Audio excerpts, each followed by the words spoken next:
चलिए फिर क्लास 9 को स्टार्ट करते हैं। तो हम लोग पिछले क्लास में हमने क्या स्टार्ट कर दिया था, वैल्यूएशन। ठीक है, और वैल्यूएशन क्या होता है? वैल्यूएशन होता है कॉस्टिंग निकालनी, किसी भी काम का कॉस्ट निकालना। ठीक है, तो कॉस्टिंग के लिए हमें क्या क्या जरूरत पड़ती है? कॉस्टिंग के लिए बताओ। सबसे पहले तो क्वांटिटी, कि कितना हमें वो काम करना है। तो क्वांटिटी कहाँ से आती थी हमारी?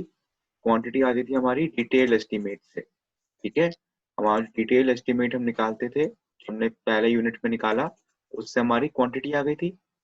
ठीक है, अब क्वांटिटी आ गई है हमारी, उसके बाद हमें चाहिए कि हमें जो मटेरियल्स लगेंगे उस मटेरियल्स की कॉस्ट क्या है।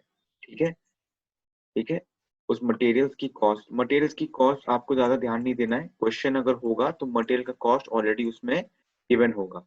ठीक है, तो पहला हो गया क्वांटिटी, दूसरा हो गया मटेरियल कॉस्ट। ठीक है, तीसरा होगा कि लेबर कितना लगेगा। ठीक है, लेबर में मैंने बताया था लेबर की डिफरेंट क्लासेस होती है। मिस्त्री, ठीक है, फिर होता है भिस्ती, ठीक है, फिर होता है मेसन, ठीक है, फिर होता है मजदूर। मेरे ख्याल से आप लोगों ने ये सब पढ़ा होगा, मैंने बताया था पढ़ने को। नहीं पढ़ा है तो आज की क्लास में डिस्कस भी करेंगे कि इनका डिफरेंट डिफरेंट काम क्या होता है। ठीक है, तो कितना लेबर लगेगा उसका। अब लेबर कितना लगेगा वो कैसे पता लगेगा हमें? कैसे पता लगेगा?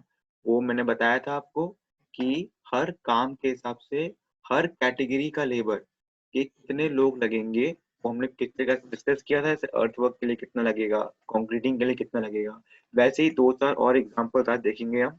ठीक है, उसके बाद क्या है कि लेबर पता लग गया, फिर हमें लेबर रेट पता होना चाहिए, लेबर को हर दिन कितना पैसा देना है ना। लेबर रेट्स में बताया था, कहाँ से पता लगेगा हमें? डीएसआर से। ठीक है, आपको डीएसआर खोलने की जरूरत नहीं है, बस को पढ़ लेना समझने के लिए। बाकी अगर कोई भी लेबर रेट अगर आपको क्वेश्चन में यूज करना पड़ेगा तो क्वेश्चन में ऑलरेडी ये प्रोवाइड होगा इन्फॉर्मेशन। ठीक है, तो लेबर रेट्स हो गया। ठीक है, उसके बाद लेबर रेट तो पर डे के हिसाब से होता है ना, तो कितना दिन लगेगा हमें वो कहाँ से आएगा? वो आएगा आउट टर्न से। ठीक है, आउट टर्न मैंने आउट टर्न बताया था। आउट टर्न क्या होता है? आपके लेबर की प्रोडक्टिविटी, वो एक दिन में कितना काम कर लेता है। ठीक है, तो क्या क्या हो गया? सबसे पहले हो गया क्वांटिटी, वो हमें डिटेल एस्टिमेट से आ जाएगी। ठीक है, उसके बाद मटेरियल की कॉस्ट, जो हमने क्वांटिटी जिस मटेरियल की निकाली है उस मटेरियल की कॉस्ट कितनी है। ठीक है, उसके बाद लेबर कितना लगेगा, कितना मिस्त्री लगेगा, कितना बिस्ती लगेगा, कितना मेसन लगेगा, कितना मजदूर लगेगा। ठीक है, उसके बाद लेबर के रेट, हर लेबर को, हर क्लास ऑफ लेबर को देखो, लेबर में भी दो प्रकार के होते हैं, एक होता है स्किल्ड, ठीक है, और एक होता है अनस्किल्ड। ठीक है, तो आप हमें लॉजिक लगा के बताओ कि अनस्किल्ड और स्किल्ड, इन दोनों में से किसका डेली वेज, डेली सैलरी किसका ज्यादा होगा? बताओ, किसका डेली सैलरी ज्यादा होगा? बताओ। ऑब्वियसली स्किल्ड का ज्यादा होगा, इसलिए हर एक कैटेगरी ऑफ लेबर के हिसाब से उसका पर डे वेज भी अलग होता है। ठीक है, तो लेबर रेट वहां से आ जाएगा, लेबर रेट कहाँ से आएगा? डीएसआर से। ठीक है, ये साइट का बता रहा हूं मैं, वरना कॉलेज में आपको क्वेश्चन पेपर में ऑलरेडी गिवन रहेगा लेबर रेट। ठीक है, उसके बाद लेबर रेट को किसे, लेबर रेट तो पर डे गिवन रहता है कि पर डे इतना पैसा देना है आपको, तो कितना दिन लगेगा वो कैसे पता लगेगा हमें? पता लगेगा इससे, आउट टर्म से। ठीक है, कि हमें कितना दिन लगने वाला है, हर एक लेबर का कितनी प्रोडक्टिविटी है। ठीक है, उसके हिसाब से। ठीक है, चलिए मोटा मोटा मैंने बता दिया आपको। तो पिछले क्लास का ही आज हम टॉपिक कंटिन्यू करते हैं, उसके बाद आज हम क्वेश्चंस भी करेंगे इसका। ठीक है, चलिए। तो labour requirement for different work, ठीक है, ये हमने शुरू किया था पिछली बार मैंने अर्थ वर्क का और लाइम कंक्रीट इन फाउंडेशन उसका बताया था मैंने। अब और देख लेते हैं आरसीसी वर्क। ठीक है, पर 10 क्यूबिक मीटर, मतलब हर 10 क्यूबिक मीटर के आरसीसी वर्क के लिए हमें कितनी लेबर चाहिए होती है, वो हमें ये बता रहा है। ये कुछ स्टैंडर्ड चीजें हैं। ठीक है, आपको डिफरेंट बुक्स में शायद थोड़ा बहुत डिफरेंट दिख जाए, प्लस माइनस का कुछ दिख जाए आपको। ठीक है, जैसे आपको बीएन दत्ता में शायद 18 की जगह 16 गिवन हो, 20 गिवन हो। ठीक है, वो आपके ऑथर के डिस्क्रिप्शन पे होता है। ठीक है, ऐसा कोई हार्ड एंड फास्ट रूल नहीं है उसका। ठीक है, बट जनरली आपके यही चीजें फॉलो होती है। ठीक है,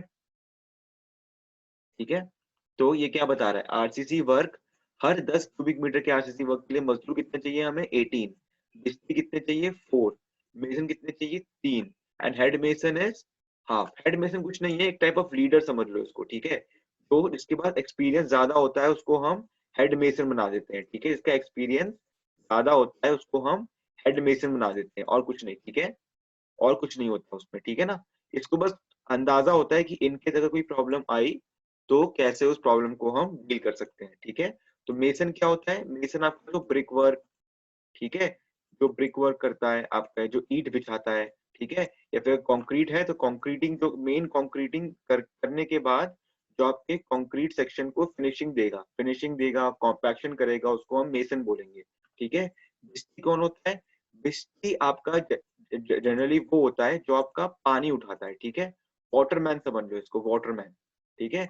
तो ब्रिक वर्क में पानी चाहिए हमें, आरसीसी में भी हमें क्योरिंग के लिए पानी चाहिए, तो उस क्योरिंग के लिए जो पानी हमें चाहिए होता है वो हमें मिस्त्री ला के देता है, ठीक है। हेड मेसन मैंने बता दिया। मजदूर आपका एक जनरली अनस्किल्ड वर्कर होता है, क्या होता है आपका, अनस्किल्ड। अगर अनस्किल्ड है तो इसका कोई स्पेसिफिक काम नहीं है, ठीक है, इसके बहुत सारे काम हो जाएंगे आपके, ठीक है। ऐसा नहीं है कि अगर आप इसको कुछ और काम करने के लिए बोलोगे तो ये आपको कोई आपत्ति नहीं जताएगा, क्योंकि ये अनस्किल्ड है, इससे आप कोई भी काम करवा सकते हो, ठीक है। जो भी एक्सट्रेनियस एक्स्ट्रा आपका काम होगा, स्किल जिसमें स्किल नहीं लग रहा आपको, जो भी एक्स्ट्रा काम है वो आपका मजदूर करता है, ठीक है। जैसे अगर कंक्रीटिंग है तो कंक्रीटिंग के लिए आपको जब कॉम्पैक्शन करना है तो कॉम्पैक्शन के लिए आपको चाहिए, क्या चाहिए, वाइब्रेटर। अब अगर वाइब्रेटर ग्राउंड फ्लोर में रखा हुआ है और आपको फर्स्ट फ्लोर कंक्रीटिंग का वाइब्रेटर चाहिए तो कौन उठा के लाएगा, मजदूर उठा के लाएगा, ठीक है। मजदूर आपका जो भी आइटम्स होते हैं उनको उठा के लेके आना और भी कोई एक्स्ट्रा काम करना, वो सब आपका मजदूर करता है, ठीक है। बिल्कुल बिल्कुल, स्किल्ड का एक काम, अनस्किल्ड का मल्टीपल काम, ठीक है, बिल्कुल, ठीक है, ऐसा ही होता है, ठीक है। तो अगर कभी अगर मेसन से अगर आप बोलोगे ना कि जाके वाइब्रेटर उठा के ला, तो वो नहीं लाएगा, ठीक है, क्योंकि ये आपका स्किल्ड वर्कर है, ये आपका स्किल्ड वर्कर है, ये वही काम करेगा जो इसने सीखा है, जिसके लिए ये आया है, ठीक है। पर मजदूर आपका कोई भी जो एक्स्ट्रा काम आपका साइट पे होगा वो सब मजदूर करेगा, ठीक है। रचित मिश्रा कोई डाउट पूछ रहे हैं मेरे को, रचित मिश्रा पूछिए, क्या डाउट है आपका, पूछिए।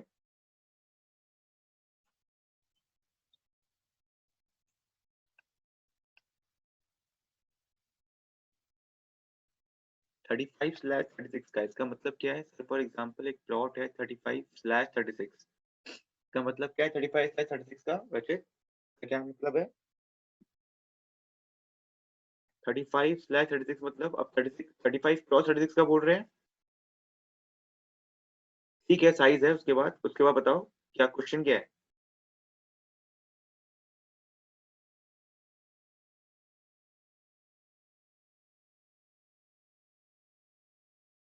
देखो, प्लॉट की कॉस्टिंग तो आपकी डिपेंड करेगी ना। देखो प्लॉट क्या होता है, प्लॉट तो एक तरीके का लैंड है, ठीक है। जैसे अगर 35/36 बोल रहे हैं आप, ठीक है, समझ लेते हैं, ये आप फीट में बात कर रहे हैं, समझ लो आपकी कोई प्लॉट की कॉस्टिंग है 35, ठीक है, क्रॉस 36 फुट की, ठीक है। तो उसकी जो आप कॉस्टिंग पूछ रहे हैं, इसकी कॉस्टिंग आपको डिपेंड करेगी एरिया में। चलो स्क्वायर फीट है, हाँ तो मैंने फीट में लिया है वैसे भी, ठीक है, मैंने वैसे भी फीट में लिया है। तो आपकी फीट, आपके प्लॉट का जो आप बता रहे हैं, इसका जो कॉस्टिंग होगी वो डिपेंड करेगा एरिया पे, ठीक है। जैसे अगर दिल्ली में ही ले लो, अगर दिल्ली में आप किसी पॉश इलाके में जाएंगे, ठीक है, पॉश इलाका समझ लीजिए आप ग्रेटर कैलाश, या फिर आप समझ नेहरू प्लेस के आसपास, ठीक है, तो वहां पे आपकी कॉस्टिंग अलग होगी, ठीक है। तो ये आपकी डिमांड के ऊपर होता है, जैसे दिल्ली में प्लॉट का डिमांड ज्यादा है तो कॉस्टिंग भी दिल्ली में 35 क्रॉस 36 फीट की कॉस्ट ज्यादा होगी, ठीक है। एग्जैक्टली कितनी होगी वो तो मैं बता नहीं पाऊंगा, वो आपको खुद ही गूगल करना पड़ेगा। जैसे मैजिक ब्रिक्स वगैरह में अगर आप कभी प्लॉट का रेट देखते हैं तो उसमें प्लॉट का रेट आपको दिख जाएगा, ठीक है। प्लॉट का रेट तो बहुत वेरिएबल होता है, ये कोई फिक्स्ड क्वांटिटी नहीं है, ठीक है, कि जो आपको किसी कोड से या किसी शेड्यूल ऑफ रेट से मिल जाए, ठीक है। आपकी प्लॉट की कॉस्टिंग हमेशा वेरिएबल होती है, डिमांड पे डिपेंड करती है, ठीक है। जैसे दिल्ली में अगर आप नजफगढ़ एरिया में चले गए तो वहां पे प्लॉट का इतना रिक्वायरमेंट या प्लॉट का इतना डिमांड नहीं है, तो वहां पे आपका कॉस्ट डाउन होगा, ठीक है।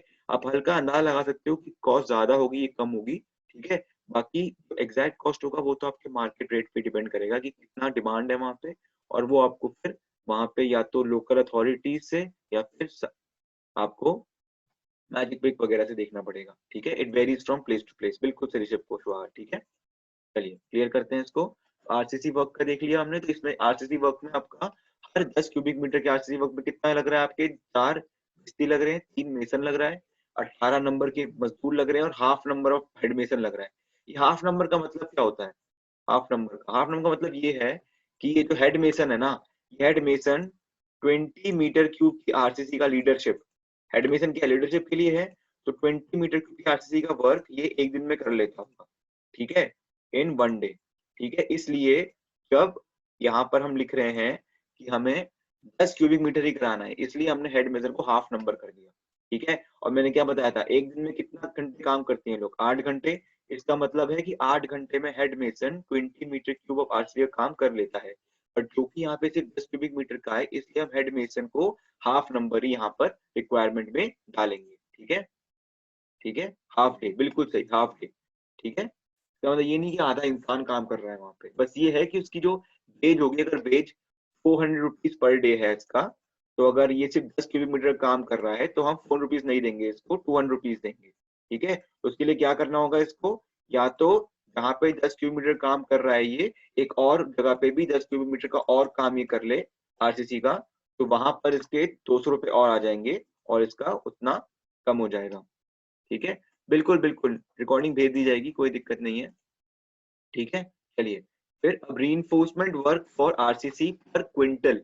ठीक है, ये सिर्फ रीइंफोर्समेंट की इंस्टॉलेशन की बात कर रहा है। ठीक है, ओनली इंस्टॉलेशन की बात कर रहा है ये। ठीक है, तो अब इसमें दो चीज आई है, एक तो मजदूर, मजदूर मैंने बता दिया क्या करता है। ठीक है, मजदूर आपके हर जगह दिखेंगे आपको। ठीक है, साइड पे जब भी आप जाएंगे, मजदूर को हर एक काम में होता है। ठीक है, तो यहाँ पर ये मजदूर आपका मेनली सरिये को उठा के ले जाने का काम कर रहा है। ठीक है, अब उठा के ले जाना मतलब, देखिए सरिये को बेंड भी करना पड़ता है। ठीक है, कितना कितना लंबा हमें सरिया चाहिए, उस हिसाब से हमें सरिया को काटना ही पड़ता है। ठीक है, तो ये सब आपका ब्लैक स्मिथ करता है। ठीक है, सरिये को काटना, सही सरिये के हर एक पीस को मोड़ना, फिर उसका इंस्टॉल करना। ठीक है, स्टिरप्स का इंस्टॉलेशन करना, ये सब कौन करता है? Black Smith. ठीक है, ये वो वाला ब्लैक स्मिथ नहीं है जो आप इंग्लिश में पढ़ते हैं कि जो सरिया बनाता है, ऐसा नहीं है। सरिया आपका साइट पे आ जाता है, उस सरिये को परफेक्ट शेप में लाना, उसको different different cross section, different different size, different dimension में काटना और उसका साइट पे इंस्टॉलेशन करना, इसका रिस्पॉन्सिबिलिटी है ब्लैक स्मिथ का। ठीक है, पर जैसे अगर फर्स्ट फ्लोर में इंस्टॉल करना है कोई रीइंफोर्समेंट, और ब्लैक स्मिथ आपके रीइंफोर्समेंट बार्स को तैयार कर रहा है ग्राउंड फ्लोर में, तो वहां से फर्स्ट फ्लोर तक उठा के ले जाने का काम किसका होगा? मजदूर का। ठीक है, ठीक है, सरिया सेल नहीं करता है ब्लैक स्मिथ, ये वो वाला ब्लैक स्मिथ नहीं है, तो ये बोल रहा हूँ ना कि वो वाला ब्लैक स्मिथ नहीं है। ठीक है, ये सिर्फ वही वाला ब्लैक स्मिथ है जो सरियों का अलग अलग डायमेंशन को काट के रखता है। ठीक है, तब देखिए आप लोगों को फील्ड वर्क भी करना है। ठीक है, आपको फील्ड वर्क भी करना है, तो फील्ड वर्क में आप लोग, मैंने वैसे आपके सीआर को फील्ड वर्क का परफॉर्मा भेज रखा है। ठीक है, तो आपको उस परफॉर्मा को कलर प्रिंट आउट करके आपको आपके आसपास जो भी आपको कोई साइट दिखे पीडब्ल्यूडी का या एनडीएमसी का, तो वहां जाके आप उस फॉर्म को वहां पे इंजीनियर को दिखा के वहां पे अपना फील्ड वर्क का प्रोजेक्ट कर सकते हैं, जहाँ पे आपको ये सब चीजें साइट पे लाइव दिखेंगी। ठीक है, कि रीइंफोर्समेंट कौन काट रहा है, बेलदार क्या कर रहा है, मिस्त्री क्या कर रहा है। ठीक है, तो आपको फील्ड वर्क भी करना ही है इस सेमेस्टर में। ठीक है, तो वो आपको मैंने परफॉर्मा आपके सीआर को भेज रखा है। ठीक है, वो परफॉर्मा मैं ग्रुप पे भी अपलोड कर दूंगा। ठीक है, इन केस किसी को अगर नहीं मिला है तो। ठीक है, आपको वो परफॉर्मा साइट पे ले जाकर, ठीक है, हम अगर आपको साइट्स के नाम चाहिए तो मैं एचओडी सर से पूछ के एक आध साइट्स के नाम भी बता दूंगा, जहाँ पे आप जाके ये वाला फील्ड वर्क का काम कर सकते हैं। ठीक है, आपको कुछ नहीं करना, बस वहां पे जाके ऑब्जर्व करना है और सीखना है कि साइट पे एक्चुअली काम कैसे होता है। ठीक है, कॉलेज वाले नहीं भेज पाएंगे आपको। ठीक है, अगर इनकेस कॉलेज के साथ कोई अगर कंसल्टेंसी में कोई साइट अगर जुड़ी होगी तो उन साइट का हम एड्रेस आपको दे देंगे। ठीक है, आपको वो परफॉर्मा कलर प्रिंट आउट करा के उसमें रेलेवेंट इंफॉर्मेशन भर के आपको वहां पे ले जाना है। ठीक है, उन साइट्स पे। ठीक है, आपको देखो खुद भी ढूंढना पड़ सकता है। ठीक है, और इन केस अगर मैं कोई साइट का इंफॉर्मेशन आपको दे पाया तो वो भी दे दूंगा आपको। ठीक है, इन केस अगर मैं दे पाया तो, वरना अभी से आप ढूंढने लगिए थोड़ा। ठीक है, आपके फैमिली में या फिर आपके फ्रेंड रिलेटिव्स में अगर कोई इंजीनियर है कहीं पर किसी साइट पे दिल्ली में ही, तो उसके थ्रू भी आप जा सकते हैं, कोई दिक्कत नहीं है। कोई इंजीनियर मना नहीं करता है इसके लिए, वो चाहते हैं कि बच्चे आके सीखे वहाँ पे। ठीक है, तो कोई एज सच कोई बहुत बड़ा काम नहीं करना है आपको, आपको बस जाके सीखना है कि साइट में एक्चुअली काम होता कैसे है। ठीक है, ठीक है, आप कितने ग्रुप में कितने भी ले जाइए आप। ठीक है, ऐसा कोई बाउंडेशन नहीं है, बट ये भी ना हो कि 130 के 130 बंदे एक ही साइट पे चले गए हैं। ठीक है, ट्राई करना कि 7-8 बच्चों का ग्रुप बन जाए, ठीक है, ताकि एक साइड पे 6-7 या 8 बच्चों से ज्यादा एक साइड पे ना हो, ठीक है। ऐसा भी ना हो कि सिर्फ सेम ही साइड से फील्ड वर्क का प्रोजेक्ट रिपोर्ट बन के आ रहा है, ठीक है। ठीक है, आपको मोटा मोटी आपको खुद ही ढूंढना है वैसे तो, बट इन केस अगर कॉलेज के आसपास कोई साइट हुआ जिसका मैं कांटेक्ट आपको दे पाया तो मैं जरूर दूंगा, ठीक है। चलिए फिर, तो ये जो मैं काम पढ़ा रहा हूँ आपको, इंस्टॉलेशन, फील्ड वर्क, आप ब्लैक स्मिथ, मजदूर, ये सब आपको ज्यादा अच्छे सभी समझ में आएगा जब फील्ड में इसको होता हुआ देखेंगे, ठीक है। चलिए फिर सब्जेक्ट वापस आते हैं। तो रीइंफोर्समेंट वर्क पर क्विंटल, एक क्विंटल में कितना होता है, 100 kg। तो 100 kg का रीइंफोर्समेंट इंस्टॉलेशन के लिए हमें एक ब्लैक स्मिथ चाहिए और एक मजदूर चाहिए, ठीक है। तो ये मोटा मोटा आपका काम हो गया, ठीक है। उसके बाद ब्रिक वर्क, ठीक है, ब्रिक वर्क आपका इंपॉर्टेंट है, ठीक है। ब्रिक वर्क में आपका कहाँ पर हो रहा है ब्रिक वर्क, उसके हिसाब से रिक्वायरमेंट आपकी बढ़ती है घटती है, ठीक है। आपको ये इन्फॉर्मेशन याद नहीं रखने, ये इन्फॉर्मेशन आपको ऑलरेडी हम क्वेश्चन में प्रोवाइड करेंगे। आपको क्या कैलकुलेट करना है वो हम बाद में जाके समझेंगे। आपको बेसिकली क्वांटिटी कैलकुलेट करनी है कि कितना हमें करना है काम, ठीक है। जैसे ब्रिक वर्क 10 क्यूबिक मीटर का है, अगर ब्रिक वर्क 30 क्यूबिक मीटर का होगा तो क्या करेंगे, इन सब वैल्यूज को इनटू 3 कर देंगे, ठीक है। तो यही आपका मेन काम रहेगा, ठीक है। तो कैसे करेंगे वो जानेंगे आगे। देखिए, first class brick work in foundation and plinth, foundation और प्लिंथ में फर्स्ट क्लास ब्रिक वर्क है। तो 14 मजदूर, हेड मेसन हाफ, मेसन 8, मिस्त्री 2, ठीक है। तो ये आपका, ठीक है। तो ये फाउंडेशन एंड प्लिंथ के लिए। तो in ground floor, super structure in ground floor के लिए देखिए ये दोनों सेम ही है, ठीक है। एडमिशन भी सेम है, ताकि मजदूर एक बढ़ गया, ठीक है, मजदूर आपका एक बढ़ गया। इन फर्स्ट फ्लोर देखिए मजदूर आपके 4 बढ़ गए और 4 मजदूर आ गए, ठीक है। और आपका मेसन भी बढ़ गया, ठीक है। ये क्यों हो रहा है, क्योंकि देखो एक तो आप जब ऊपर ले जाओगे ब्रिक्स को तो ऑब्वियसली आपको मजदूर ज्यादा लगेंगे ब्रिक्स ऊपर ले जाने के लिए, प्लस आपका आपके फर्स्ट फ्लोर में सेकंड फ्लोर में रूम्स भी होंगे, ठीक है।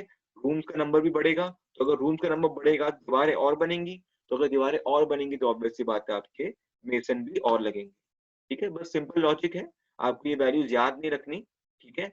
इसलिए आपका वो होता है जो पानी ले जाता है, मेनली ये है वाटरमैन, ठीक है। वाटरमैन या वाटर वुमन, जो भी आप इसको समझ लो, ठीक है। इसका मेन काम होता है पानी मुहैया कराना काम के लोकेशन पे, ठीक है, ठीक है। चलिए आगे बढ़ते हैं, ठीक है। अब फ्लोरिंग, उसके बाद ये सब हो गया, उसके बाद क्या करना है, हमें फ्लोरिंग करना है। तो 7.5 सेंटीमीटर या फिर 4 सेंटीमीटर एक सीमेंट कंक्रीट फ्लोर के लिए हमें इतनी लेबर की दरकार पड़ती है, ठीक है। नंबर्स आप खुद ही पढ़ लेना, ठीक है। यहाँ पे देखिए हेड मेसन 1:20 है, 1/20, ठीक है। इसका मतलब है एक head mason around 10 × 20, 200 metre square का फ्लोरिंग का लीडरशिप का काम एक दिन में कर लेता है, ठीक है। चलिए, तो ये बस कुछ क्वांटिटीज है, ठीक है। बिस्ती बोलते हैं हिंदी में उसको, हिंदी वर्ड ही है बिस्ती ना, हिंदी वर्ड ही है बिस्ती, ठीक है। चलिए, मजदूर भी हिंदी वर्ड है, बिस्ती भी हिंदी वर्ड है, ठीक है। कुछ कुछ आपके लेबर क्लास के नाम होते हैं, टर्मिनोलॉजीज होते हैं जो हम अभी भी हिंदी का यूज करते हैं, ठीक है। इनफैक्ट आपके डीएसआर में भी आपके रेट्स गिवन होते हैं, उसमें भी यही टर्म्स यूज होते हैं, ठीक है, यही टर्म्स यूज होते हैं, ठीक है। चलिए आगे बढ़ते हैं। लेबर क्लास डेफिनेशन मैंने बताया आपको, ये आपको याद तो ऐसे नहीं रखने, पर क्या पता मैं क्वेश्चन में पूछ लूं, आपको वैसे पता होना चाहिए, ठीक है। आप कभी अगर साइट पे भी जाएंगे फील्ड वर्क के लिए, वहां पर भी आप कंफर्म करना, ठीक है। और इनकेस आपको लगे कि सर ने पूरा नहीं बताया है, ये भी मैंने जगहों से ढूंढ के अपने एक्सपीरियंस के हिसाब से लिखा है, तो क्या पता ये कुछ और काम भी करते हो। तो अगर फील्ड वर्क में अगर इन लेबर क्लास में से कोई भी एक लेबर क्लास का आपको काम कुछ और भी दिखे वहां पर, तो मुझे जरूर बताइएगा, ठीक है। आपको गूगल में बहुत डायरेक्टली नहीं मिल जाएगा इनका काम, ठीक है। तो ये एक्सपीरियंस से और साइट पे देखने से ही पता लगता है, ठीक है। तो मजदूर and unskilled labourer for various types of work, मजदूर और बेलदार 1 और 5 ये जनरली सेम ही होता है, ठीक है। बेलदार कौन है, one who handles the whole and does excavation. Excavation मतलब जैसे आपका, अगर आपको एक्सकेवेशन करना है, एक्सकेवेशन में गड्ढा खोदेगा कौन, वो मजदूर करता है, ठीक है, क्योंकि उसमें कोई स्किल नहीं चाहिए, आपको बस गड्ढा खोदते रहना है, खोदते रहना है, ठीक है। तो बेलदार भी इज अ टाइप ऑफ मजदूर, ठीक है। उसके बाद क्या है, bhisti, a person whose job on the site is to water the concrete and mortar laid, this process is called curing, ठीक है। क्योरिंग करना, पानी को मुहैया कराना साइट पे, ठीक है। Mason, a mason uses bricks, concrete blocks or natural stone to build structure that include walls, walkways, fences, chimneys, तो जो भी कंक्रीटिंग का ब्रिक वर्क का मेन काम होता है, कंक्रीट को ले करना, ब्रिक्स को ले करना, मोर्टार के साथ जोड़ना, ये सब का काम है मेसन का। ठीक है, मिस्त्री कौन होता है? मिस्त्री आपका फिटर होता है या टेक्नीशियन होता है आपका, एक टाइप ऑफ फिटर है ये। ठीक है, अब मिस्त्री एग्जैक्टली क्या करता है ये आपको फील्ड में जाके समझ में आएगा। ठीक है, जब भी आप फील्ड वर्क करोगे उसमें जरूर देखना कि मिस्त्री एग्जैक्टली क्या कर रहा है। ठीक है, यहाँ पर उसको समझाना मुश्किल है। ठीक है, तो आपका बेसिकली एक फिटर या टेक्नीशियन काम करता है मिस्त्री। ठीक है, ठीक है, फिटर या टेक्नीशियन मतलब जैसे अगर वाइब्रेटर है, ठीक है, तो वाइब्रेटर अगर इलेक्ट्रिक है, अगर इलेक्ट्रिक वाइब्रेटर है, ठीक है, तो अगर इलेक्ट्रिक वाइब्रेटर का मोटर, अगर मोटर खराब हो गया, ठीक है, अगर मोटर खराब हो गया तो उस मोटर को ठीक करने का जिम्मेदारी भी मिस्त्री का ही होता है। ठीक है, मिस्त्री के ऐसे कई इलेक्ट्रिक वाले काम होते हैं, टेक्नीशियन वाले काम होते हैं साइड पे, तो उसको देखना पड़ता है। ठीक है, चलिए, तो मिस्त्री मोटा मोटी यही काम करता है। और आपको इन पांचों के बारे में और कुछ समझना हो तो आपको फील्ड में ज्यादा अच्छे समझ में आएगा। ठीक है, चलिए फिर आगे बढ़ते हैं। फिर मटेरियल रिक्वायरमेंट्स। ठीक है, ये आपकी कुछ मटेरियल रिक्वायरमेंट्स है, कुछ नहीं है। जैसे आपका अगर कोई सीमेंट है, ठीक है, अगर सीमेंट आपका 1:2:4 का है, तो 1 का मतलब क्या होता है? सीमेंट। ठीक है, 2 का मतलब क्या होता है? सैंड। सैंड कुछ नहीं है आपका, फाइन एग्रीगेट। ठीक है, फाइन एग्रीगेट। और 4 का मतलब क्या होता है? Coarse aggregate. कोर्स एग्रीगेट या ग्रेवल। ठीक है, कोर्स एग्रीगेट या स्टोन या ग्रेवल, जो भी आप इसको मानो। ठीक है, साइट पे देखना, साइट पे आपको ना दो टर्म्स पता लगेंगी, एक होता है बदरपुर सैंड। ठीक है, बदरपुर सैंड या बदरपुर, ठीक है, और यमुना सैंड। ठीक है, ये दोनों आपके फाइन एग्रीगेट है। ठीक है, ये दोनों क्या है आपके? Fine aggregate. ठीक है, ये कंक्रीट में यूज होता है। ठीक है, किसमें यूज होता है? कंक्रीट में। तो अगर आप साइट पे जाते हो तो पता लगता है कि हमें बदरपुर सैंड या यमुना सैंड यूज हो रहा है, तो बेसिकली आपका वो फाइन एग्रीगेट होता है। ठीक है, तो चलिए, तो अगर 1:2:4 है, ठीक है, तो सीमेंट कितना होगा? देखिए 100 क्यूबिक मीटर, समझ लीजिए 100 क्यूबिक मीटर का कंक्रीट है। ठीक है, और हमारा कंक्रीट का रेशियो है 1:2:4, तो सीमेंट कितना होगा? 100 डिवाइडेड बाई 1 + 2 + 4, है कि नहीं? 100/7। ठीक है, 100/7, तो 100/7 अगर आप करेंगे तो कितना आएगा? 100/7, ठीक है, यहाँ पे 14.28 क्यूबिक मीटर आएगा। ठीक है, अब ये बताओ 14.28 क्यूबिक मीटर है, बट यहाँ पर 21 गिवन है, क्यों 21 क्यों गिवन है? क्योंकि हमें ये पता होना चाहिए कि देखिए 100 क्यूबिक मीटर का फिनिश्ड कंक्रीट है ये। ठीक है, फिनिश्ड कंक्रीट, फिनिश्ड कंक्रीट क्या होता है? फिनिश्ड कंक्रीट में पानी भी होता है। ठीक है, तो आपको ये ध्यान रखना है, हम जब भी क्वांटिटी निकालते हैं, हम क्वांटिटी जो निकालते हैं वो निकालते हैं हम ड्राई कंक्रीट के लिए। किसके लिए निकालते हैं? ड्राई कंक्रीट के लिए। ठीक है, तो अगर इन केस क्वेश्चन में गिवन है कि 100 क्यूबिक मीटर का कंक्रीट है, सबसे पहले तो उसको आप 1.5 से मल्टीप्लाई करेंगे। क्यों? क्योंकि आपका जो ड्राई कंक्रीट का वॉल्यूम होता है, ड्राई कंक्रीट का वॉल्यूम जो होता है वो आपका वेट वॉल्यूम से, वेट कंक्रीट के वॉल्यूम से ज्यादा होता है। ठीक है, वेट कंक्रीट के वॉल्यूम से आपका ड्राई कंक्रीट का वॉल्यूम ज्यादा होता है। कितना ज्यादा होता है? 50 to 55% ज्यादा होता है। ठीक है, तो अगर 100 क्यूबिक मीटर यहाँ पे गिवन है, सबसे पहले तो 100 क्यूबिक मीटर को मल्टीप्लाई कीजिए 1.5 से, तो कितना आ जाएगा? 150 क्यूबिक मीटर। ठीक है, उसके बाद आप डिफरेंट डिफरेंट क्वांटिटीज निकालिए। ठीक है, ठीक है, तो कितना हो गया? 150। सीमेंट निकालने के लिए क्या करेंगे? 1 + 2 + 4, ठीक है, ये आ जाएगा 21 क्यूबिक मीटर के बराबर। ठीक है, ठीक है, ये आ गया। उसके बाद क्या है? 1:2, मतलब सैंड आपका सीमेंट के 2 गुना है। 21 × 2 कितना आ जाएगा? 42। ठीक है, फिर क्या है? 1:4, मतलब आपका कोर्स एग्रीगेट सीमेंट का 4 गुना है। ठीक है, तो 21 × 4, यह आ जाएगा आपका 84। ठीक है, ये कैलकुलेशन समझ में आई? ये कैलकुलेशन आपको समझ में आ गई कि नहीं आ गई? आ गई ना? सबसे पहले तो इस ये इंटू 1.5 करोगे, उसके बाद इस रेशियो को यूज करोगे सीमेंट, सैंड और कोर्स एग्रीगेट को अलग अलग से निकालने के लिए। ठीक है, समझ में आ गई? ठीक है, तो ये है, तो यही आपकी different different different different ratios के लिए कैसे कैसे क्वांटिटी निकालनी है वही गिवन है। ठीक है, ये आपका मेन काम होगा। ठीक है, आपको डिफरेंट डिफरेंट क्वांटिटीज निकालने के लिए आपको रेशियोज का ही यूज करना है। ठीक है, ठीक है, बाकी ये quantity of concrete mixed with water, bulkage over volume of coarse aggregate, reduction in volume over sum total of ingredients of material, ये सब कुछ ज्यादा इंपॉर्टेंट नहीं है, ये ज्यादा नहीं समझना है इसको। ठीक है, आपको बस यहाँ से समझना है कि कैसे आपके कंक्रीट के डिफरेंट डिफरेंट कंपोनेंट्स का वॉल्यूम आप निकाल सकते हैं। ठीक है, देखिए यहाँ पे लिखा हुआ है for 100 cubic metre of finish concrete the sum total of dry aggregate may be taken as 152। क्यों? In practice for analysis of rates the reduction in volume of finish concrete over the sum total of volume of ingredients material is taken as 50 to 55%। ठीक है, जब इन materials को हम मिलाकर इसमें जब पानी जोड़ते हैं तो इनका वॉल्यूम 50 to 55% डिक्रीज हो जाता है। ठीक है, इसलिए इनका वॉल्यूम हम या तो आप ये कीजिए कि 100 क्यूबिक मीटर के हिसाब से निकालिए और उसके बाद जो आंसर आएगा उसमें 1.5 मल्टीप्लाई करते रहिए। ठीक है, इनका क्वांटिटी निकालने के लिए।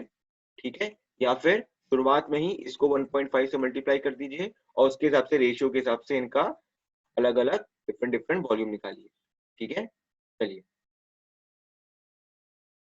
ठीक है, तो ये है आपका। ठीक है, और ये आपका मोर्टार का है। ठीक है, तो मोर्टार का जैसे आपका कंक्रीट में हम 1.5 से मल्टीप्लाई करते हैं, वैसे ही मोर्टार में हम 1.33 से मल्टीप्लाई करते हैं। वैसे यहाँ पे 1.25 से कर रखा है। ठीक है, तो 1.25 भी ले लीजिए। ठीक है, कुछ बुक्स में 1.33 भी गिवन होता है। ठीक है, 4/3 का बोलते हैं वो, तो 4/3 आपका 1.33 ही होता है। ठीक है, यहाँ पे 1.25 से कर रखा है तो 1.25 से कर लीजिए, आपकी मर्जी है। ये याद रखिएगा 25 to 35% वॉल्यूम में रिडक्शन होता है मोर्टार में। ठीक है, तो अगर आपका 100 क्यूबिक मीटर का मोर्टार गिवन है तो आप 100 क्यूबिक मीटर के लिए नहीं निकालेंगे डिफरेंट डिफरेंट कॉन्स्टिट्यूएंट्स का वेट। ठीक है, आप 100 इंटू 1.25 करके 125 क्यूबिक मीटर ऑफ मोर्टार के लिए कॉन्स्टिट्यूएंट्स का वेट निकालेंगे। ठीक है, मोर्टार और कंक्रीट में कोई अंतर पता है ना? मोर्टार में आपका कोर्स एग्रीगेट नहीं होता है। ठीक है, मोर्टार में कोर्स एग्रीगेट आपका नहीं होता है, सिर्फ सीमेंट और सैंड होता है। सीमेंट और सैंड क्या है? Fine aggregate. ठीक है, ठीक है, चलिए, तो अगर जैसे 1:6 का मोर्टार है, सीमेंट उसमें आपका कितना लगेगा और सैंड कितना लगेगा वो इसमें गिवन है। ठीक है, चलिए, तो ये मटेरियल रिक्वायरमेंट्स है। ठीक है, इसी के बेसिस पे हम क्वेश्चन करेंगे आगे। ठीक है, चलिए, कुछ थंब रूल्स है यहाँ पे। ठीक है, 1 cubic centimetre of Portland sand is equal to 1.44 grams. ठीक है, मतलब 1 cubic metre of Portland cement is 1440 kg। ठीक है, इसका मतलब क्या है? इसकी बल्क वॉल्यूम कितना है, इसका बल्क डेंसिटी कितना है? बल्क डेंसिटी कितना हो गया इसका? बल्क डेंसिटी हो गया 1440 kg पर मीटर क्यूब। ठीक है, इसका बल्क डेंसिटी है ये सीमेंट का बल्क डेंसिटी है 1440 kg पर मीटर क्यूब। ठीक है, ये कहाँ पे यूज आएगा मैं आपको बताऊंगा आगे जाके। ठीक है, क्वेश्चन में यूज आएगा ये। ठीक है, कैसे यूज आएगा हम समझेंगे आगे जाके। ठीक है, और एक याद रखना, एक सीमेंट बैग आपका 50 kg ऑफ सीमेंट देता है। ठीक है, 50 kg ऑफ सीमेंट। ठीक है, 50 kg ऑफ सीमेंट होता है एक सीमेंट बैग में। ठीक है, मटेरियल रिक्वायरमेंट निकालनी पड़ेगी, पार्ट बतौरिया बताऊंगा आपको।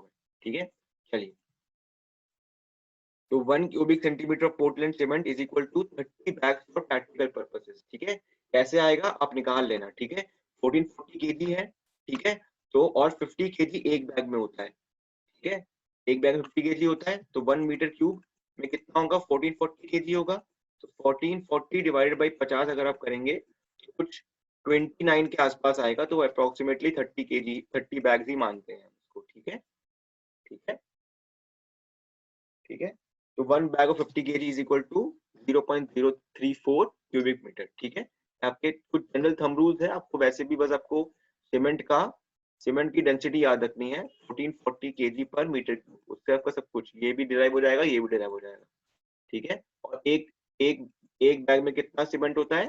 50 kg। ठीक है, आपको बस ये दोनों फैक्ट याद रखने हैं। ठीक है, चलिए आगे बढ़ते हैं फिर। At rupees 330 per bag, the cost of 1 cubic meter of cement comes out to be 9700 rupees। ठीक है, तो आपके एक सीमेंट का बैग अगर 330 हुआ, ये कोई हिस्टोरिकल कॉस्ट इन्होंने लिया है, आज का कॉस्ट का डिफर करता हो क्या पता। ठीक है, एक बैग ऑफ सीमेंट आपका 330 रुपीज का होता है और एक बैग ऑफ सीमेंट में 50 kg सीमेंट होता है। 1 किलो कितने का हो गया? 330 डिवाइडेड बाई 50। ठीक है, आपका तकरीबन 6.5 रुपए प्रति केजी आ जाएगा सीमेंट। ठीक है, इस रेट के हिसाब से। ठीक है, तो 1 kg तकरीबन 6 से 7 रुपए का आपका सीमेंट आता है। ठीक है, चलिए, ऐसा आपको 1 kg सीमेंट मिलेगा नहीं कहीं पर कि कोई आपकी चावल या चीनी नहीं बिक रही है। ठीक है, आपका सीमेंट बैग में ही मिलता है। ठीक है, क्योंकि सीमेंट का बैग खोलते ही सीमेंट की लाइफ रिड्यूस हो जाती है। ठीक है, उसके बाद वो हार्डली 1 महीना चलता है, उसके बाद उसमें सीमेंट आपका स्पॉइल हो जाता है, ठीक है, क्योंकि एटमोस्फेयर का मॉइस्चर उसके अंदर आ जाता है और वो सेट होना शुरू हो जाता है, ठीक है। चलिए, अब ये कुछ लेबर कॉस्ट है आपका, ठीक है, ये लेबर कॉस्ट 2018 का है, ठीक है। तो जरूरी नहीं है जो हम आगे क्वेश्चंस करेंगे उसमें लेबर रेट्स यही हो, ठीक है। लेबर रेट्स आपको याद नहीं रखनी, आपको फिर से बता रहा हूँ, लेबर रेट्स आपको याद नहीं रखना, ठीक है। ये लेबर रेट्स क्वेश्चन में ऑलरेडी गिवन होगा, आपको सिर्फ ये पता लगाना होगा कि कितने लेबर हमें लग सकते हैं, ठीक है। वो भी आपको गिवन रहेगा कि पर क्यूबिक मीटर कितना लेबर लगेगा, आपको आपका जो क्वांटिटी आता है उसके हिसाब से कितना लेबर लगेगा वो आपको निकालना होगा, ठीक है। इसमें देखिए, ब्लैक स्मिथ, कारपेंटर, बेलदार, कूली, कूली अब कुछ नहीं होता, जो आपका वुमेन फोर्स होता है ना, आपका वुमेन फोर्स होता है, जो आपका बेलदार का ही काम करती है, ये भी मतलब चीजों को उठा के ले जाना इधर से उधर, ठीक है। तो वुमेन बेलदार समझ लो, वुमेन बेलदार को हम कूली बोलते हैं, ठीक है। फिटर, फिटर मैंने बताया था कौन होता है, मिस्त्री होता है फिटर, ठीक है। मेसन, मेसन, मेसन, ठीक है, ऐसे मेसन, ठीक है। तो इनके इनके रेट पर डे के रेट्स गिवन है यहाँ पे, ठीक है। आपके डीएसआर 2018 वॉल्यूम 1 में आपके रेट्स बढ़ते ही रहते हैं, ठीक है ना, रेट्स कभी कम नहीं होते हैं, ठीक है। तो इनके अगर कोई क्वेश्चन करते हैं रेट्स कम हो तो हो सकता है वो कोई और डीएसआर के हिसाब से उसके रेट्स हो, ठीक है। चलिए फिर आगे बढ़ते हैं, तो ये कुछ रेट्स है, ठीक है। तो वैसे ही कुछ और भी रेट्स हैं यहाँ पे, आपको ज्यादा ध्यान नहीं रखना, पर आपको बस साइट पे कभी भी आप काम करोगे तो आपको डीएसआर में क्या क्या चीजें पता होनी चाहिए, कहाँ से रेट्स देखने पड़ते हैं, ठीक है, कहाँ पे आपको रेट्स देखने पड़ते हैं लेबर के, वो सब मैं बता रहा हूँ बस, ठीक है, ठीक है। चलिए फिर, preparing an analysis from the information regarding outturn material requirement rate, analysis of rates of different item, मेरी वर्कड आउट, मैंने कहा था आउटटर्न मैंने समझ लिया क्या होता है, मटेरियल रिक्वायरमेंट बता दिए कैसे निकालते हैं, रेट्स मैंने बता दिए, लेबर के रेट, मटेरियल के रेट, ये सब क्वेश्चन में गिवन रहेगा। तो इन तीनों को यूज करके, ठीक है, आफ्टर वी हैव एस्टिमेटेड, ठीक है, after we have done detail estimation, जिससे हमें क्वांटिटी पता है, उसके बाद आउटटर्न मटेरियल रिक्वायरमेंट और रेट्स के हिसाब से हम एनालिसिस ऑफ रेट्स कर सकते हैं, ठीक है। The number of mazdoor, coolie, bisti may be adopted from general ideas and different operation of construction of the particular item of work. As for example, for brickwork, 1.5 to 2 mazdoors or helper may be taken per mason. ठीक है, इसका मतलब क्या है, कुछ thumb rules बता रहा है, वो बोल रहा है अगर आपको एक मेसन, अगर एक मेसन जो स्किल्ड होता है आपका, तो आपका स्किल्ड लेबर होता है, तो एक मेसन पे आपका, एक मेसन के साथ आपको जनरली 1.5 या 2 मजदूर चाहिए रहते हैं, ठीक है। ये एक मतलब ट्रेंड देखा गया है एक्सपीरियंस से, कोई रूल नहीं है, ट्रेंड देखा गया एक्सपीरियंस से कि हर मेसन के साथ दो, एक, डेढ़ या 2 मजदूर लगते हैं आपके, ठीक है। वो जनरल आइडिया बताने के लिए बोल रहा है, याद नहीं रखना है आपको, बस एक आइडिया रहना चाहिए, एक्सपीरियंस के साथ ही आपको आइडिया भी आ जाएगा, ठीक है। चलिए, dry volume of material of mortar concrete as taken in the calculation means some total of volume of ingredient added together, ठीक है। मोर्टार के लिए into 1.25 करेंगे आप, और कंक्रीट के लिए ड्राई वॉल्यूम निकालने के लिए 1.5 से मल्टीप्लाई करेंगे, ठीक है, ये पता होना चाहिए आपको, ठीक है। उसके बाद ही आप उसके कॉन्स्टिट्यूएंट्स का वॉल्यूम निकाल सकते हैं, ठीक है। In working on analysis of rate, labour has been taken on daily basis for 8 hours working a day, ठीक है। टीएसआर के हिसाब से एक लेबर 8 घंटे से ज्यादा काम एक दिन में नहीं कर सकती, ठीक है। When full day for a particular laborer is not required, one laborer has to work part of a day. In such cases, part labor of laborer has been taken into account. For example, one laborer for half day is equivalent to half laborer per day. कहा था मैंने, ठीक है। जब भी हमें कोई labour उसके डेजिग्नेटेड आउटटर्न, मतलब अगर वो 10 क्यूबिक मीटर काम कर सकता है और हम उससे सिर्फ 5 क्यूबिक मीटर काम करा रहे हैं, तो हम ये मानेंगे कि वहां पे आधा लेबर ही यूज हुआ है, ठीक है। In working out analysis of rates, bigger unit is taken and then rates have been deducted or reduced per unit of payment. इसका मतलब क्या है, जैसे अगर हमें 5 मीटर क्यूब का काम कराना है, हमारे पास 10 क्यूबिक मीटर के काम के लिए ऑलरेडी रेट डिसाइडेड है, तो हम उसको डिवाइड कर देंगे, डिवाइड बाई 2 कर देंगे, और हमारे काम के लिए रेट्स आ जाएंगे, ठीक है। कुछ नहीं है, बस इतना है कि एक स्टैंडर्डाइज रेट है हमारे पास, वो रेट 10 क्यूबिक मीटर के लिए हो सकता है, 100 क्यूबिक मीटर के लिए हो सकता है, उसके हिसाब से हम छोटे छोटे क्यूबिक मीटर के भी रेट निकाल सकते हैं, ठीक है। वो तो पता ही है आपको, अगर 10 किलो प्याज आपका 300 रुपए का है, 1 किलो प्याज आपका 30 रुपए का है, बस यही है, और कुछ नहीं बोल रही, ठीक है। चलिए, rates are generally worked out are for one story building. Beyond one story, the rates may be increased by 1% for every subsequent story. Height of one story may be taken as 3.5 to 4. मैंने कहा था, देखिए जैसे जैसे floors बढ़ेंगे वैसे वैसे मजदूर का रिक्वायरमेंट, मेसन का रिक्वायरमेंट बढ़ता रहेगा, है ना, क्योंकि हाइट बढ़ रहा है, आपको आइटम्स ऊपर लेके जाने हैं, रूम्स बढ़ेंगे और वॉल्स बनेंगे, ठीक है, तो ऑब्वियस सी बात है आपके रेट थोड़ा बहुत बढ़ता रहेगा, ठीक है। तो ऐसे कोई रूल नहीं है कि आपको 1% से 2% से बढ़ाना है, बस ये ट्रेंड देखा गया है कि 1 to 2% ज्यादा कॉस्ट होती है, ठीक है, ठीक है। देखिए ये है कि जब भी आपको, जैसे ही समझ लीजिए आप एक दिन में 50 पेज लिख सकते हैं, ठीक है, पर आपसे सिर्फ 25 पेजें लिखवाई गई, ठीक है, जिसका मतलब क्या है, आपका जो पोटेंशियल है वो सिर्फ आधा यूज हुआ है, तो हम क्या मानेंगे, यहाँ पर सिर्फ आधे बंदे का काम हुआ है, ठीक है। फर्स्ट पॉइंट का मतलब यही है, ठीक है। जब लेबर हमें पूरे दिन के लिए नहीं चाहिए और उसका सिर्फ वो एक दिन में काम कर सकता है, उसका सिर्फ आधा काम करवाना है हमें, तो हम यही मानेंगे कि वहां पे सिर्फ आधा लेबर ही यूज हुआ था, ठीक है। चलिए, तो ये सब समझ गए हम लोग, ठीक है। चलिए, मैं आपको सेशन 2 का लिंक भेज रहा हूँ, फटाफट उस लिंक को ज्वाइन कीजिए। हम फटाफट 10 मिनट में, 10-15 मिनट में 3 न्यूमेरिकल डिस्कस करते हैं जो एनालिसिस ऑफ रेट्स के ऊपर है। उसके बाद आपको ठीक समझ में आएगा कि कैसे हम एक्चुअली एनालिसिस ऑफ रेट्स करते हैं, ठीक है। सेशन 2 का लिंक भेज रहा हूँ, फटाफट ज्वाइन कीजिए उसको, ठीक है। चलिए, फिर सेशन 1 हमने यहीं पे छोड़ा था जब न्यूमेरिकल स्टार्ट होने वाले थे, ठीक है। तो उसके बाद हम न्यूमेरिकल करते हैं, एनालिसिस में सब कुछ समझ चुके हैं हम, थ्योरेटिकल चीजें, और समझते हैं एक्चुअली में एनालिसिस कैसे होता है, ठीक है। चलिए, तो सबसे पहले हम अर्थ वर्क का एनालिसिस करेंगे, ठीक है। अर्थ वर्क का एनालिसिस, ठीक है। तो अर्थ वर्क मैंने बताया दिया था वैसे भी कि अर्थ वर्क का पर क्यूबिक मीटर की रिक्वायरमेंट्स कैसे होती है, ठीक है। तो वो मैं आपको बताता हूँ, ठीक है। चलिए, earthwork in excavation foundation trenches in ordinary soil, ठीक है, ordinary soil की बात कर रहे हैं, not exceeding 1.5 metre in depth, lead up to 30 metre. Lead का मैंने बताया था कि जैसे आप एक्सकेवेशन जहाँ पे करते हैं तो वहां से कितने डिस्टेंस में जाके आप उस मिट्टी को रखते हैं, ठीक है, इसको कहते हैं लीड, ठीक है, ठीक है। तो इसका मतलब है कि आपका जो एक्सकेवेशन का हाइट है वो 1.5 मीटर से ज्यादा नहीं है, ठीक है, और आपका जो लीड है वो भी 30 मीटर से ज्यादा नहीं है, ठीक है। ये क्वेश्चन में बोल रहे हैं, ठीक है। चलिए, including dressing of bottom and side, dressing मतलब आपको यहाँ पर भी इसको पूरा समतल बनाना, ठीक है, इसको लेवल करना, ठीक है, levelled bottom and levelled side, ठीक है। ड्रेसिंग बस यही होता है, आपका कुछ नहीं होता ड्रेसिंग, ठीक है।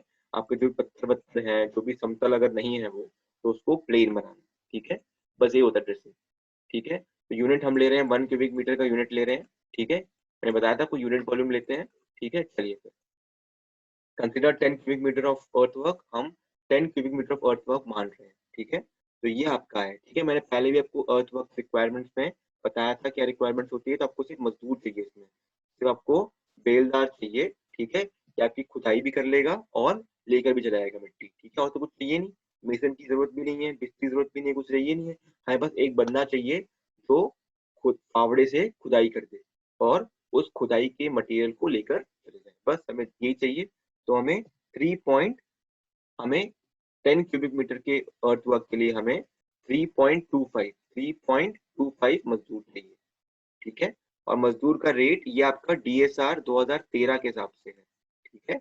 अब 2018 में देख लेना, मेरे ख्याल से इसका रेट कुछ 600 रुपए प्लस है इसका, ठीक है, डीएसआर 2018 के हिसाब से, ठीक है। तो अब देख लेना, आपको याद नहीं रखना, अगर वो भी रेट क्वेश्चन में गिवन होगा बस वो रेट यूज कर लेना, तो अगर साइट पे कभी जाओ तो वहां पर आपको डीएसआर लेटेस्ट वाला यूज करना पड़ेगा आपको रिक्वायरमेंट्स के लिए, ठीक है।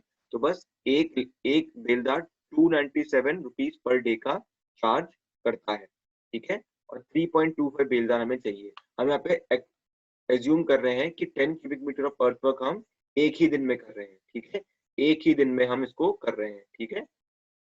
एक दिन में 10 क्यूबिक मीटर ऑफ अर्थवर्क करने के लिए हमें 3.25 बेलदार लगेंगे, ठीक है। एक मिनट,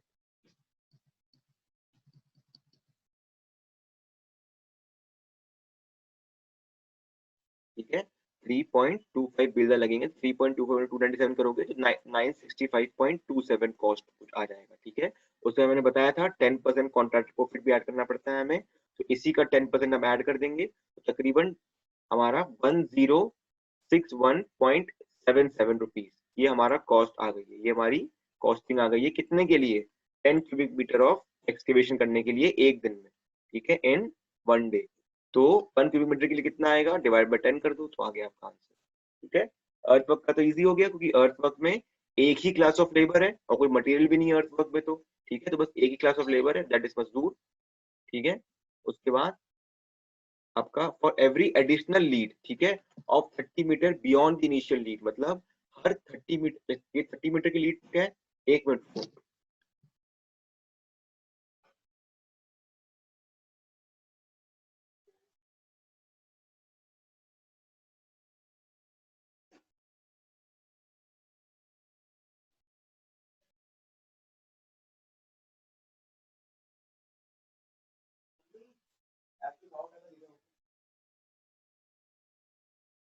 चलो सॉरी, मेरे घर पे कोई आया था, चलो ठीक है शुरू करते हैं।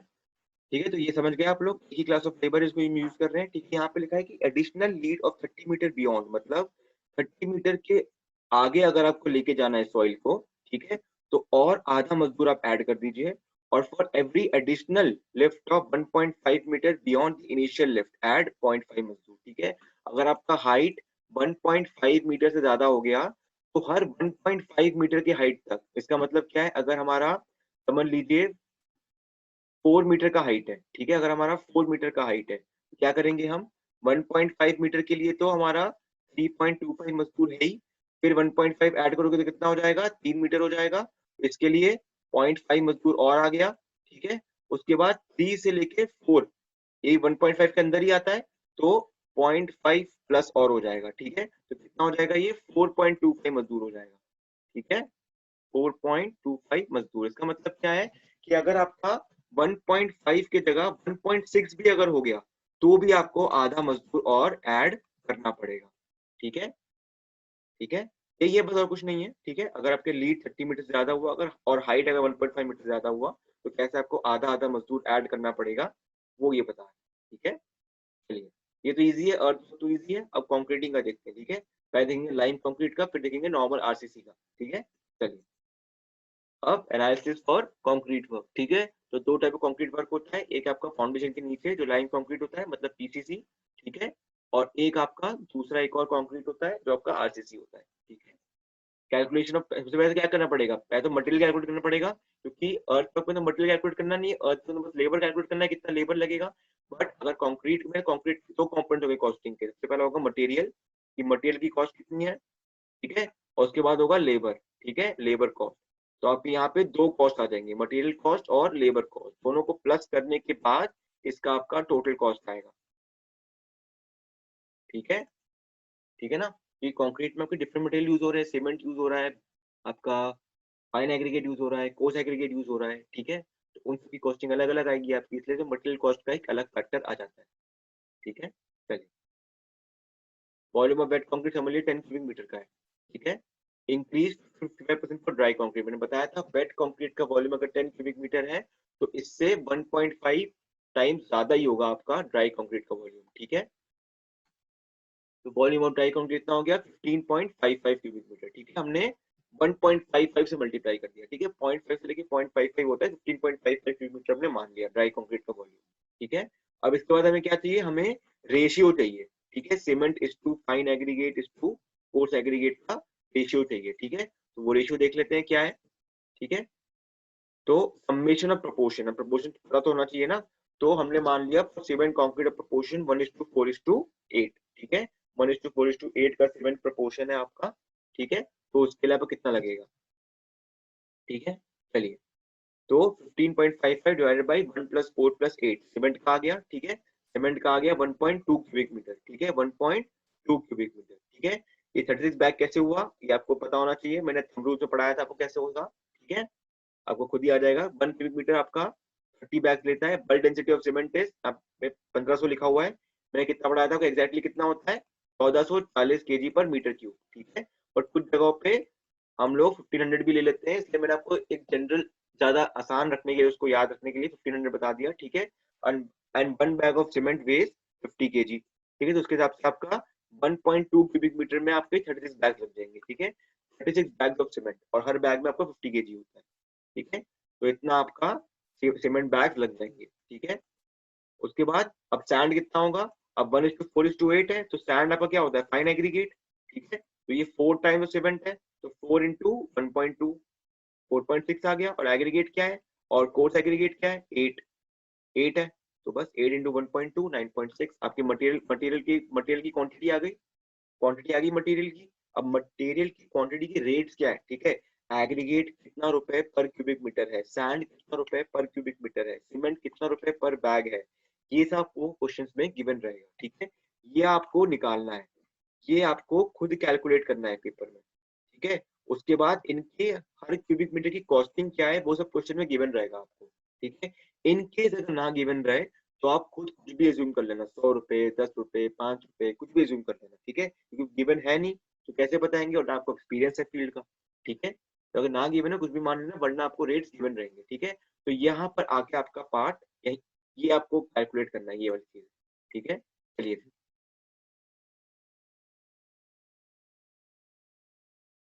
तो ये आपका मटेरियल कैलकुलेशन थी, ठीक है, मटेरियल की कैलकुलेशन, ठीक है। उसके बाद आपका है, ठीक है। अब आपका एक और एग्जांपल है, lime concrete in foundation with 40 mm size brick ballast with 1 lime and 2 surkhi mortar, ठीक है, प्रोपोर्शन इज 1:2:6, ठीक है। लाइम कंक्रीट है तो 1 प्रोपोर्शन है लाइम का, 2 है आपका सैंड और 6 है आपका कोर्स एग्रीगेट, ठीक है। चलिए यूनिट मान लेते हैं, 10 cubic metre lime concrete, calculation material वही रहेगा, ठीक है। आपका 10 क्यूबिक मीटर है, 10 क्यूबिक मीटर इंटू 1.55 कर देंगे, 15.5 आ जाएगा, ठीक है। वो उसको डिवाइड कर देंगे, लाइम क्वांटिटी आ गई हमारी, ठीक है। ये हमारी लाइम क्वांटिटी आ गई। सुर्खी वन यहाँ पे लिखा ही हुआ है कि आपका 1:2 सुर्खी मोर्टार है, ठीक है। तो ये आपका है, ये आपका सुर्खी है, ठीक है। सुर्खी भी एक टाइप ऑफ फाइन एग्रीगेट ही होता है, ठीक है। सुर्खी भी एक टाइप ऑफ फाइन एग्रीगेट ही होता है, ठीक है। उसके बाद ब्रिक बलास्ट क्या है आपका, मतलब क्रस्ट ब्रिक्स होते हैं ये, ठीक है, क्रस्ट ब्रिक्स होते हैं, ठीक है। क्रस्ट ब्रिक्स का बर्न्ड ब्रिक्स का क्रस्ट फॉर्म, ठीक है। तो उसका वो कोर्स एग्रीगेट बनता है। आप अगर कभी साइट पे जाएंगे तो वहां पर आपको बहुत कॉमनली ये दिख जाएगा कि वहां पे क्रस्ट ब्रिक्स जो होते हैं वो आपके कोर्स एग्रीगेट की तरह यूज होते हैं, ठीक है। तो 1:2:6 है, तो 6 इंटू लाइम की क्वांटिटी 1.7, तो 10 क्यूबिक मीटर के आसपास आपकी ब्रिक बलास्ट की क्वांटिटी आ गई, ठीक है। तो ये चीज आपको करनी है, ठीक है, ये चीज कैलकुलेशन आपको पेपर में करनी है, ठीक है। बाकी इनके रेट्स क्या है वो सब आपको क्वेश्चन में ऑलरेडी गिवन रहेंगे, ठीक है।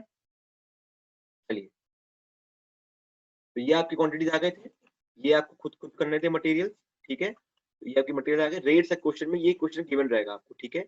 ये आपको क्वेश्चन में गिवन रहेगा, आपका काम है ये निकालना और इनको सबको मल्टीप्लाई करके आपको ये कॉस्टिंग निकालनी है, ठीक है। ये कॉस्ट आपको निकालना है, ठीक है। देखिए वो साइज है ना, साइज से क्या करना हमें, साइज से तो कोई फर्क पड़ेगा नहीं, ठीक है। तो हमें तो यहाँ पे सिर्फ रेट्स निकालना है ना। साइज तो आपका बस ये है कि वो कितना वाटर कंज्यूम करेगा, उससे उससे पता लगेगा हमें साइज के हिसाब से, ठीक है। साइज का आपका जो रोल है कॉस्टिंग में नहीं आता कुछ, ठीक है। वो बस साइज बता रहा है। ये आ गया, ये मटेरियल कॉस्टिंग आ गई। उसके बाद क्या है, लेबर कॉस्टिंग। तो मैंने आपको थंब रूल्स बताए थे आगे, पहले थंब रूल्स बताए थे मैंने कुछ कि लाइम कंक्रीट में एक 1 किलोमीटर ऑफ लाइम कंक्रीट में कितने डिफरेंट क्लासेस ऑफ लेबर्स का क्वांटिटी लगेगा, ठीक है। आपको वो याद नहीं रखना, मैं आपको क्वेश्चन में बताऊंगा, ठीक है। बट कैच ये रहेगा कि क्वेश्चन में गिवन रहेगा 1 metre cube of lime concrete की requirement for labour, but question रहेगा 25 क्यूबिक मीटर की लाइम कंक्रीट करने के लिए, ठीक है। तो आपको वही रिक्वायरमेंट्स से आपको मल्टीप्लाई या डिवाइड करना पड़ेगा ये लेबर की रिक्वायरमेंट निकालने के लिए, ठीक है। ठीक है, पीडीएफ आपको दूंगा आज क्वेश्चन आज के क्लास का, तो उसमें देख लेना। पीछे मैंने थंब रूल्स बताए थे, उन्हीं थंब रूल्स के हिसाब से यहाँ पे लेबर की रिक्वायरमेंट लिखी हुई है, ठीक है।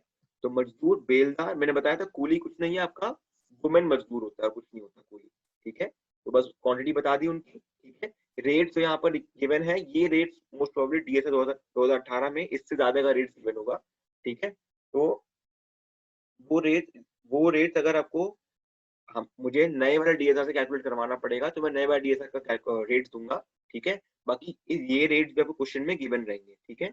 ये चीजें आपको निकालनी है, ठीक है। तो वही ये मल्टीप्लाई करना है आपको, ठीक है, और फिर ये क्वांटिटी आपकी आ जाएगी, ठीक है।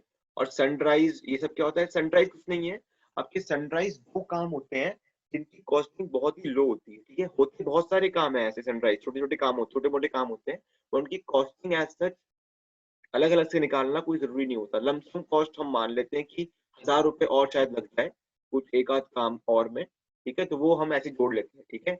ऐसा कोई बहुत जरूरी नहीं है कि आप ये क्वेश्चन में करें, बट जब हम डेटा एनालिसिस करते हैं साइट पे तो ये एक एक्स्ट्रा कॉस्ट हम लेके चलते हैं दिमाग में कि क्या पता ये और लग जाए, ठीक है। जैसे अगर आपको सब्जी लेने के लिए मम्मी भेजती है तो ये नहीं है कि अगर 60 रुपए किलो है प्याज का तो उतना ही पैसे तुम्हें दे रही है, तुम्हें 70 रुपए 80 रुपए दे देंगे, क्या पता कुछ बीच में कोई और याद आ जाए, ठीक है, मंगाने के लिए या लाने के लिए, ठीक है। तो वो सभी उसी तरह का कुछ होता है सनड्राइव, ठीक है। ये वो काम होते हैं जो हमें पता नहीं, शुरुआत में पता नहीं होती है और बाद में शायद उसमें थोड़ा सा एक्स्ट्रा कॉस्ट हमारा आ जाए, ठीक है। तो वही होता है, ठीक है। तो बस ये आपका लेबर कॉस्ट आ गया, मटेरियल कॉस्ट आ गया, दोनों को ऐड किया, ठीक है। उसके बाद ऐड 1.5% वाटर चार्जेस का मतलब क्या है, जो पानी लगेगा ये तो है नहीं कि आप नदी नदी किनारे बिल्डिंग बना रहे हो, ठीक है। आपको पानी भी लेके आना पड़ेगा कहीं से ना, मोटर से लाना पड़ेगा या ट्यूबवेल इंस्टॉल करके पानी निकालना पड़ेगा कंस्ट्रक्शन के लिए, ठीक है। तो उसका कॉस्ट हम और ऐड करते हैं, तो आपका 1 to 2% होता है, यहाँ पर आपका 1.5% ऐड किया है, ठीक है। कुछ रटना नहीं है, बस याद रखना है कि वाटर की कॉस्टिंग अराउंड 1 to 2% होती है, ठीक है। फिर ऐड 10% कॉन्ट्रैक्टर्स प्रॉफिट, आपका टोटल कॉस्ट यहाँ पर आ गया, ठीक है। तो बेसिकली ये वाला पार्ट है जो आपको करना है, ठीक है। ये गिवन क्वेश्चन में गिवन रहेगा, ये वाला पार्ट क्वेश्चन में गिवन रहेगा, ठीक है, ठीक है। और ये आपका क्वेश्चन में गिवन रहेगा 1 क्यूबिक मीटर के लिए, ठीक है। तो आपके क्वेश्चन में कितने क्यूबिक मीटर काम कराना है उसके हिसाब से आपको यहाँ पे मल्टीप्लाई डिवाइड करना पड़ेगा लेबर की क्वांटिटी को, ठीक है। जैसे अगर अगर 1 मीटर क्यूब के लिए अगर 1 मीटर क्यूब के लिए ये क्वांटिटी आपकी रिक्वायरमेंट है लेबर की, तो 10 क्यूबिक मीटर के लिए आपको यही क्वांटिटी आपको इंटू 10 करना पड़ेगा और कुछ नहीं, ठीक है। बस और कुछ नहीं करना आपको, ठीक है। चलिए, ये मैंने आपको मोटा मोटी बताया था एनालिसिस ऑफ अ वर्क होता कैसे, ठीक है। चलिए, या जैसे एक और मैंने एग्जांपल बताया था सीमेंट कंक्रीट का 1:8:16, ठीक है, इन फाउंडेशन, ठीक है। तो इसमें भी कुछ नहीं करना आपको, 10 किलोमीटर लाइन कंक्रीट है, 1:8:16 है, तो उसके हिसाब से आपकी लाइन इसमें 15.2 मान लिया है उसको, ठीक है। मैंने बताया था 0.5 to 0.55 ये होता है, ठीक है। तो 1.52 से मल्टीप्लाई कर दिया यहाँ पे, ठीक है, इंटू 10 क्यूबिक मीटर को, ठीक है, और 15.2 आ गया इधर, ठीक है। तो बस वही है, वही सेम चीजें कर रखी है यहाँ पे और कुछ नहीं है, बस आरसीसी हो गया ये, अब ये आरसीसी है, ठीक है। आपका लाइन कॉन्क्रीट ही है, बस एक और एग्जांपल है उसका, ठीक है। तो बस इसमें भी आपका कुछ ज्यादा चेंज है नहीं, वही सेम चीज हमने एग्जांपल 2 में किया था, ठीक है। क्वांटिटीज निकाल ली, उसके रेट्स और लेबर के रेट्स गिवन रहेंगे, आपको बस लेबर की क्वांटिटी कितनी लगने वाली है और मटेरियल की क्वांटिटी कितनी लगने वाली है ये आपको निकालना होता है, ठीक है। ठीक है, चलिए फिर हम रेट एनालिसिस हम समझ लिया आज, ठीक है। तो इन चीजों को आप रिवाइज कीजिए, ऐसे बहुत एग्जाम्पल मिल जाएंगे आपको एक के उपाध्याय में, एस बी महाजन में या बी एन दत्ता में, ठीक है। तीनों बुक में से कोई भी बुक ले लीजिए आप, ठीक है, उसको फॉलो कीजिए, ठीक है। बहुत एग्जाम्पल मिल जाएंगे उसमें आपको, रेट्स को लेके चिंता नहीं करना आपको, ठीक है। ये जो रेट्स हैं इनको लेके आपको चिंता नहीं करनी, ठीक है। ये रेट्स वेरिएबल है, ठीक है, ये रेट्स वेरिएबल है, क्वेश्चन में आपको ये रेट्स गिवन रहेंगे, कोई आपको याद नहीं करना इनको, आपको बस मटेरियल्स निकालना आना चाहिए कि कितना ब्रिक लग सकता है, ब्रिक ब्लास्ट लग सकता है, कितना सीमेंट लग सकता है, कितना सैंड लग सकता है, वो निकालना आपको आना चाहिए बस, ठीक है। उसके बाद तो बस रेट से मल्टीप्लाई करके आपको कॉस्टिंग निकालनी है, ठीक है। चलिए फिर क्लास को खत्म करते हैं, आज अटेंडेंस नहीं रखेंगे हम क्योंकि सैटरडे क्लास हो रही है, तो अटेंडेंस आज नहीं रखते हैं, ठीक है। रजत गुप्ता, लेबर मैंने बताया था आपको शुरुआत में कि जैसे 10 क्यूबिक मीटर ऑफ अर्थवर्क के लिए कितने कितने मजदूर लग सकते हैं, कितना बेलदार लग सकता है, कितना मिस्त्री लग सकता है, ठीक है। तो आप कुछ मत कीजिए, एक के उपाध्याय निकालिए, उसमें जो मैंने एग्जांपल डिस्कस किए शुरुआत में बताया था आपको,